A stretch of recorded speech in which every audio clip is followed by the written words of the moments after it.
Hello বন্ধুরা, কেমন আছো সবাই? আশা করছি সবাই খুব ভালো আছো। আমিও খুব ভালো আছি। তো সবাইকে মেরি ক্রিসমাস। আমি জানি ভিডিওটা দিতে আমার অনেকটা দেরি হয়ে গেছে। আমার কটা ভিডিও পরপর এডিট করতে না প্রচুর দেরি হয়ে গেছে, কিছু মনে করো না। তো 25 ডিসেম্বর আমরা চলে গিয়েছিলাম চিড়িয়াখানায়। তো চিড়িয়াখানা তো ভীষণ একটা মজার জায়গা, ওখানে প্রচুর জন্তু দেখা যায়, পশু পাখি। তো বাচ্চাদের জন্য একদম পারফেক্ট। তো বড়োরাও চলে গেলে কোনো অসুবিধা নেই, বড়োরা গিয়ে ভালো করে মজা করে একদম দেখতে পারে। তো আমরা ওখানে গিয়ে সকালে টিফিনটা সেরেছিলাম। টিফিনে ছিল ডিম সিদ্ধ আর কেক। তো আমরা ওখানটা হচ্ছিলো টিফিন মানে করছিলাম। তো টিফিন করছি, কিছুটা পশু পাখি দেখেছি, দেখে টিফিন করছি, আবার হচ্ছিলো গিয়ে পশু পাখি দেখছিলাম। মানে এটা ছিল জলহস্তি। তো আমরা হচ্ছিলো অনেকগুলো পশু পাখি দেখছিলাম। তো ঘুরে ঘুরে ঘুরে প্রচুর বড়, তোমরা তো সবাই জানো চিড়িয়াখানায় কে যাওনি বলো।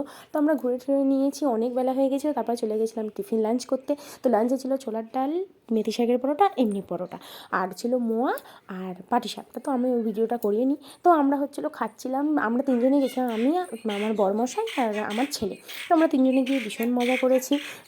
তো হচ্ছিলো মানে চিড়িয়াখানায় যেতে বা কোথাও ঘুরতে গেলে সবার ভালো লাগে। তো আমাদেরও খুব মজা হয়েছে, সারাটা দিন আমরা ওখানে খুব এনজয় করে কাটিয়েছি।